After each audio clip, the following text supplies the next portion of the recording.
Hello semuanya, sebelum kita mulai saya cuma mau terima kasih sama Expedition Timepiece untuk dukungannya. Thank you banget buat jam tangannya. Oke, hari ini saya mau bahas masalah pemburuan tradisional dan dampaknya untuk konservasi. Jadi masyarakat yang masih berburu dan makan primata, seberapa buruk sih dampaknya untuk konservasi. Ide itu muncul dari beberapa minggu lalu. Kalian tahu saya buat program baru di Pulau Siberut, di Kepulauan Mentawai, bekerja sama dengan Taman Nasional Siberut untuk menyelamatkan primata-primata di sana, khususnya satwa-satwa yang dikirim ke Padang untuk dijadikan satwa peliharaan, diamankan oleh pemerintah. Dan daripada dikirim kemana-mana, kalau ingin bangun tempat di Siberut, jadi satuannya dirawat, direhabilitasi di Mentawai itu sendiri untuk dikembalikan ke alam. Dan dalam proses ini saya sering nginap di penginapan dan ketemu dengan orang-orang yang kerja di perusahaan kayu di Pulau Siberut. Dan mereka suka, kalau kita bahas primata, suka menyalahkan masyarakat lokal dengan bilang, wah mereka masih berburu primata malah dimakan. Dan biasanya mereka cerita dengan kesan jijik gitu, karena mereka masih makan primata. Di Kalimantan pun kan dulu masih biasa banget masyarakat yang berburu primata, khususnya Bakantan misalnya, di ulu-ulu sungai masih terjadi. Sebenarnya walaupun saya pecinta satwa, kalian tahu saya aktivis lingkungan, begitu cinta dengan primata, saya tidak suka bayangin orang yang makan mereka. Tetapi menurut saya itu terlalu gampang nyalahin masyarakat lokal. Kalau satuannya mau punah itu gara-gara kegiatan tradisional. Menurut saya itu tidak pas sama sekali. Jadi hari ini saya ingin bahas terpisah dari segi hukum. Jadi satwa dilindungi, jelas tidak boleh diburu, itu dalam hukum. Atau perasaan, karena sekali lagi perasaan saya itu memang apabila bisa berhenti berburu primata saya suka. Tapi sebelumnya sudut pandang kita terhadap primata, kita cenderung lebih kasihan karena mirip dengan kita. Tetapi itu ada dampak budaya juga. Kenapa primata lebih berhak hidup misalnya daripada kijang? Kenapa? Karena hanya dia lebih dekat dengan kita, jadi bisa berargumentasi. Mungkin orang yang pantas mengatakan tidak boleh diburu, tidak boleh dimakan adalah orang yang benar-benar vegetarian, tidak makan daging sama sekali. Sedangkan saya sendiri masih berusaha menjadi vegetarian, tapi masih sekali-sekali makan ayam. Dan jadi saya bukan orang yang tepat untuk ngejudge gitu, untuk menghakimi siapapun karena dia masih makan daging, mau daging primata atau daging satwa lainnya. Itu hal yang pertama. Tapi balik ke topik konservasi, terlalu gampang nyalahin masyarakat tradisional. Pertama, dari dulu sejak nenek moyang mereka kegiatan tersebut dilakukan dan tidak pernah mengancam kelangsungan hidup jenis-jenis tersebut. Kenapa? Kegiatan tradisional kita bisa pertahankan karena pertama, ekosistem hutan masih baik. Demografi rendah, artinya manusianya tidak terlalu banyak di dalam hutan tersebut.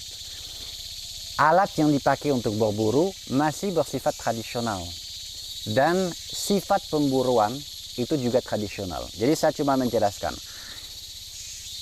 Dari dulu sama sekali pemburuan tradisional atau kegiatan adat masyarakat, mau Dayak, mau orang Mentawai, tidak pernah jadi masalah untuk kelangsungan jenis-jenis tersebut. Tidak pernah diambang kepunahan walaupun diburu dari sejak dulu. Kenapa?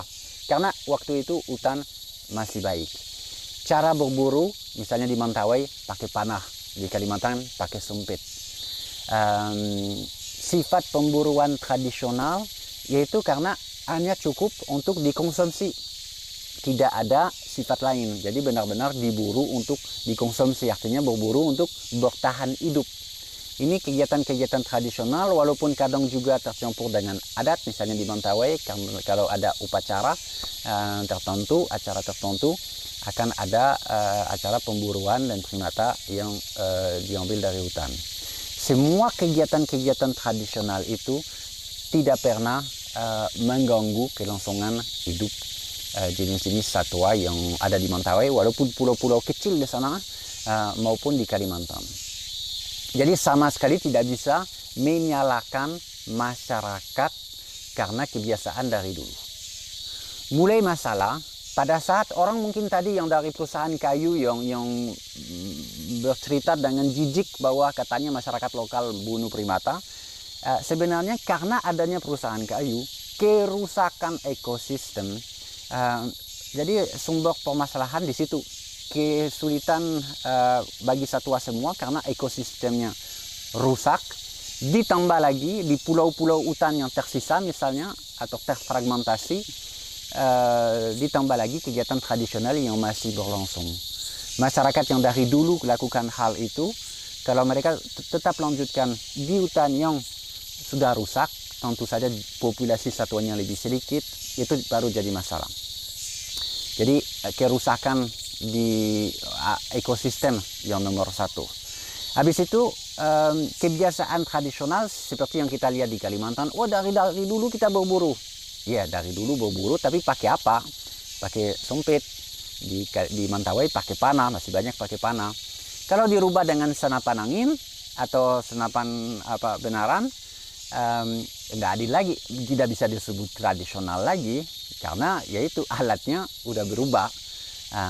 Jadi itu kata tradisional itu tadi bisa dicopot. Kemudian sifat dulu kita berburu atau orang berburu untuk bertahan hidup. Kalau sekarang berburu karena mau tangkap anaknya untuk dijual, karena ada nilainya, uangnya untuk jual satwa misalnya, itu jadi masalah. Atau kita berburu dalam jumlah banyak untuk jual dagingnya. Kita bisa lihat itu di Sulawesi misalnya, di pasar di bushmeat di sana. Itu jadi masalah. Jadi sifatnya bukan tradisional lagi, bukan saya berburu untuk menghidupi keluarga saya berburu untuk dapat uang. Jadi alatnya udah berubah, bukan tradisional lagi, pakai senapan. Keduanya sifat berburunya bukan untuk hanya makan, tetapi ada tujuan lain, memperkaya diri misalnya, tetapi nilai ekonomis lah. Itu yang kita lihat juga dengan burung-burungnya. Itu yang jadi masalah utamanya. Kegiatan tradisional tidak akan menjadi masalah sampai kapanpun kalau ekosistemnya sehat dan tidak ada perusahaan sawit, perusahaan kayu, batu bara yang menghancurkan hutan tersebut. Kegiatan tradisional tidak akan jadi masalah kalau tetap pertahankan alat-alat yang tradisional. Jadi jangan asal kata tradisional ya, tapi kalau sudah pakai senapan sudah bukan tradisional lagi. Dan sekali lagi sifatnya. Itu kenapa dulu berburu untuk bertahan hidup, untuk makan daging cukup yang dibutuhkan, itu yang bisa disebut tradisional. Yang menjadi masalah misalnya pemburuan karena jadi dipertahankan karena merasa itu sebuah identitas. Contoh, masyarakat yang sudah menjadi kelas ekonomi menengah ke atas, sudah cukup maju, hidup di kota, tapi masih makan kalung misalnya, kelelawar besar. Ini ada di Palangkaraya, jadi mobil plat merah yang mau tegaskan identitasnya dengan tetap makan satwa liar. Padahal sama sekali tidak butuh lagi ya, tapi saya makan karena ada kepercayaan juga kadang dijadikan obat kuat atau apa. Itu yang menjadi masalah besar karena orang yang sudah hidup di kota tapi tetap ingin makan satwa liar, bukan dia yang akan berburu. Artinya dia akan membeli, dan itu memberi harga untuk setiap satuannya, dan itu mendorong orang untuk berburu di hutan secara massal untuk menyuplai, untuk dijual satwa-satwa tersebut di kota-kota. Jadi itu masalah besar. Seperti yang saya katakan tadi, contoh misalnya di kota Palangkaraya, orang yang masih stop pakai mobil mewah untuk beli kalung, ini sulit dikatakan tradisional karena dari segi pemburuan, sifat mengkonsumsinya sudah tidak ada kaitan lagi dengan tradisi ya. Dan itu mengancam sekali populasi satwa liar. Saya pernah di Kongo juga sama, masyarakat di sana secara tradisional makan cimpanze, makan banyak primata. Tetapi di ibu kotanya, di Kinshasa, banyak masyarakat yang sudah maju tapi tetap menginginkan daging-daging itu, padahal bukan lagi untuk bertahan hidup, mereka sangat mampu untuk membeli apapun yang mereka butuh di supermarket. Dan itu menjadi salah satu masalah besar karena ada satwa berton yang sampai ke Kinshasa untuk dijual di pasar untuk masyarakat-masyarakat seperti itu. Artinya, kesimpulannya, kegiatan tradisional di ekosistem yang sehat tidak akan menjadi masalah. Berhenti menyalahkan masyarakat adat karena mereka berburu, itu yang menjadi penyebab dari kepunahan satwa-satwa liar. Tidak betul.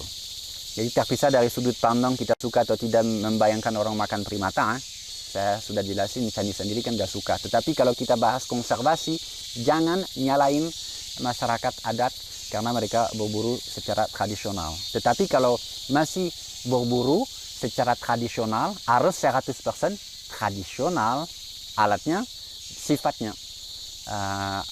Orang Dayak masih pakai sompit, orang Mentawai masih pakai panah, dan itu untuk konsumsi bagi masyarakat yang tidak mampu mendapatkan protein yang lain. Itu yang bisa disebut tradisional. Oke? Jadi ini sedikit video karena kesal dengar selalu masyarakat tradisional atau masyarakat adat yang disalahin. Itu nggak ada kaitannya. Masalah utamanya mau di mana-mana adalah ekosistem hutannya. Jangan merusak hutan. Kalau sisa hutan cuman 1000 hektar, cuman pulau kecil, satuannya habis di dalam diburu oleh masyarakat. Jangan salahin juga hanya masyarakat. Ingat sejarahnya kenapa sisa hanya 1000 hektar, karena sekelilingnya dihancurkan. Jadi kita harus melihat semuanya secara global. Oke, itu thank you banget, itu opini saya. Kalau mau bereaksi tentang permasalahan yang saya baru bahas dalam video ini, silakan di komentar. Saya ini baca hampir semua pesan kalian, dan kita ketemu lagi hari Kamis depan seperti biasa dalam bahasa Indonesia. Thank you banget.